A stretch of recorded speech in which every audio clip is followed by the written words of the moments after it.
조제 TV 시청자 여러분 안녕하십니까? 2020년 1월 3일 정오입니다. 김정은이가 노동당 중앙위원회 전원회의를 통한 메시지를 발표를 했는데 이례적으로 육성 신년사는 하지 않았습니다. 핵심은 핵 미사일 실험을 재개할 수 있다라고 미국의 일종의 최후 통섭성 메시지를 전하면서, 그러나 외교적 해결 방안을 완전히 닫지는 않고 그것은 열어두고 양면 작전을 쓰고 있습니다. 그러면서 내부 단속을 강화를 하고 있습니다. 이것은 지난해 2월 말 이 하노이에서 트럼프 김정은 회담이 결렬된 이후 북한이 지속하고 있는 자세에서 별로 변함이 없습니다. 의외로 약하게 나온 겁니다. 연말까지 크리스마스 선물을 받지 못하면은 중대한 결심을 하겠다고 했는데, 그 중대한 결심이 행동으로 나타나지 않고 미사일도 쏘지 않고 인공위성도 쏘지 않는 상태입니다, 지금. 그리고 올해는 11월에 미국에서 대통령 선거가 있고 4월에는 한국에서 총선거가 있습니다. 따라서 이 선거에 어떤 영향을 끼칠지 그것을 아마 고심하고 있는데, 트럼프는 지금 바쁩니다. 왜냐하면 하원에서 탄핵 소추안이 의결되어 가지고 상원으로 넘어가 있습니다. 그런데 민주당이 상원에 정식으로 이 안을 부의하지 않고 있습니다. 즉 표결을 요구하지 않고 있습니다. 그건 뭐냐 하면은 이 탄핵 카드를 가지고 상당히 시간을 끌면서 트럼프를 공경에 몰아내려고 하니까 트럼프도 상당히 지금 어렵습니다. 트럼프도 어렵고 김정은도 어렵고 문재인은 더 어려운 이런 상황에서 이제 미국의 전문가들의 태도가 바뀌고 있습니다. 그 바뀌는 방향은 북한에 대한 강경론으로 바뀌고 있습니다.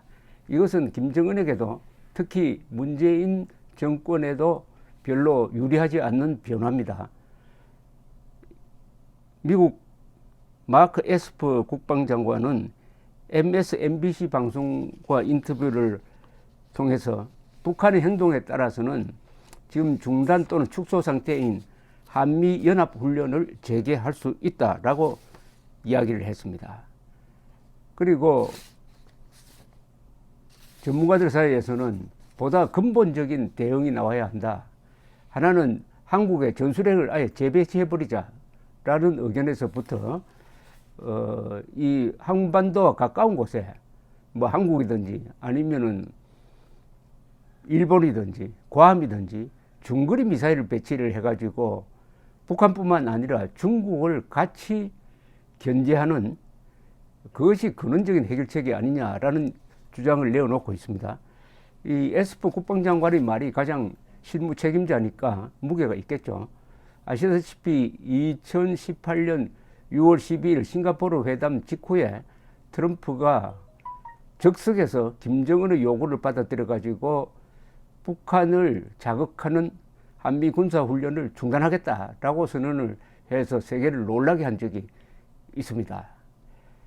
김정은으로서는 아무런 양보 없이 하나를 얻었는데, 여기에다가 추가적으로 계속 한국과 미국에 압박을 해가지고 아주 소규모 한미 군사훈련까지 중단하라고 하는 이런 오만한 태도를 보이고 있는데, 이제는 한미 군사훈련 재개하겠다는 카드를 이제 미국이 다시 꺼내 들기 시작했습니다. 사실은 이게 트럼프가 이런 양보를 하면 안 되는데 일단 양보를 하니까 카드는 된 겁니다. 이제는 한미 군사훈련 재개가 하나의 카드가 된 셈이죠. 그리고 조셉 디트라니 육자회담 차석 대표를 지낸 사람은 이런 이야기를 합니다. 한국에 대해서 북한이 핵이나 재래식 무기로 위협할 때에 한반도에 전술핵 무기를 재배치함으로써 한국에 대한 미국의 확장 핵 억지 공약의 공감을 보여줘야 한다.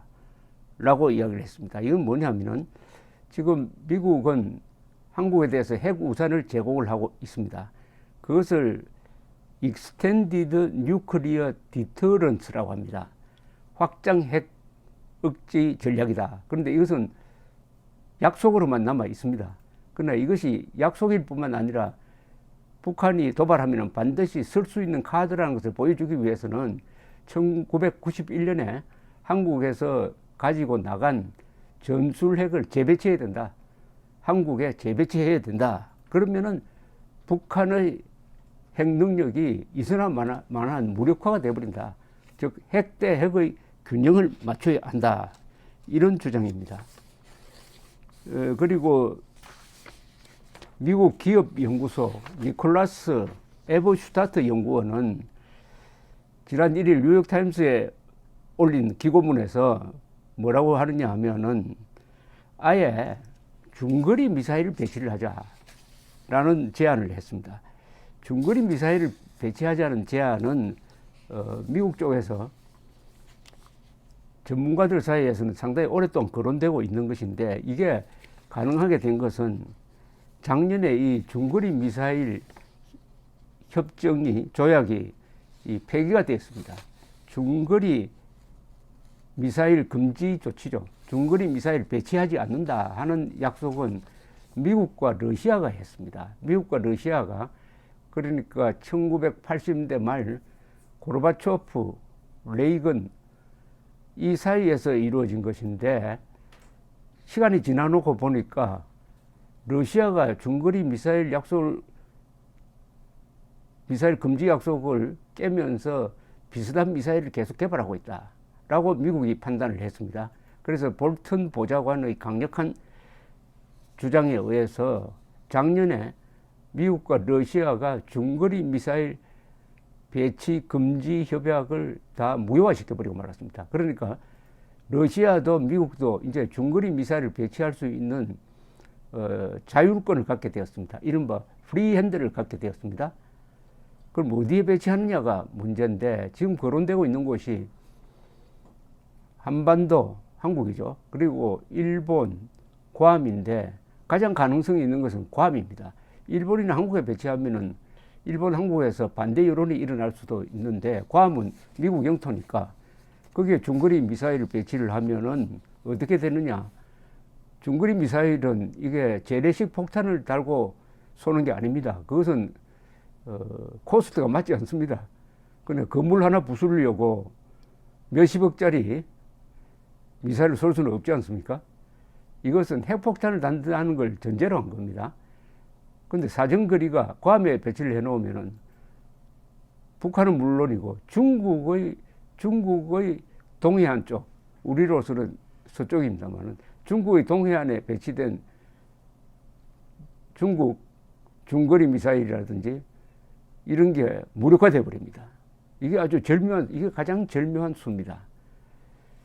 이런 예가 있어요. 1980년대 초에 미국이 레이건 대통령입니다.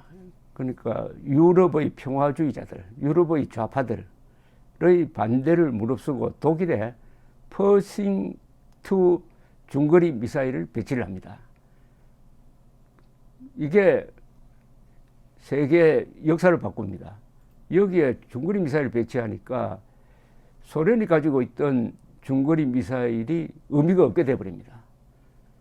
그 배치를 중단시키기 위해서 유럽의 좌파들, 공산 세력이 전력을 다했습니다. 그러나 레이건과 당시에 서독, 그리고 영국, 프랑스 이런 사람들이 합의를 해가지고 소련의 핵 위협을 막기 위해서는 대중들의 의견을 무시하고 순수한 안보적 측면에서 서독 배치를 찬성한다 해서 배치를 했습니다. 그 뒤에 소련의 태도가 바뀝니다. 이렇게 되면은 유럽에서 가지고 있던 소련의 우위가 상실된다. 미국과 군비 경쟁해봤자 이길 방법이 없다. 그리고 돈만 너무 들어간다. 국방비 너무 써가지고 경제가 망가지게 생겼다. 이런 각성에 이르게 됩니다.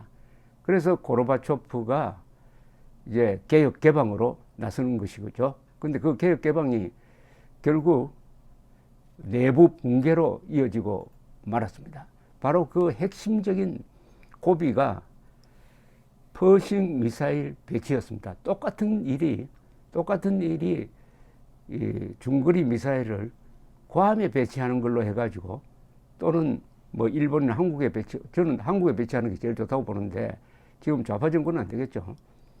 일어날 수가 있다고 봅니다. 이렇게 되면은 중국이 가장 큰 피해를 봅니다. 중국은 북한 때문에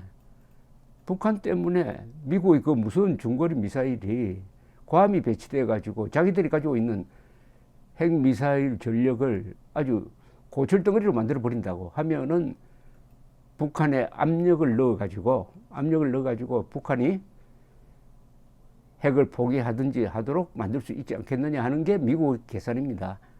그렇다고 만들어 놓은 핵을 포기하겠습니까? 그러나 그걸 가지고 몸부림치는 과정에서 어떤 갈등과 모순이 생겨가지고 체제가 붕괴할 수는 있겠죠. 어쨌든 고민상을 만들어주자는 거죠. 중국을 타겟으로. 그래서 미국 전문가들이 새로운 이제 대안을 내놓아야 한다라고 하면서 목소리를 높이는 사람들이 거의 다 공화당 쪽 사람들이고, 아주 이 사람들이 실무 경험이 있는 사람들입니다. 또 하나 중점적으로, 이번에 만약 김정은이가 도발을 하면은 이제는 금융 제재 카드를 써야 된다.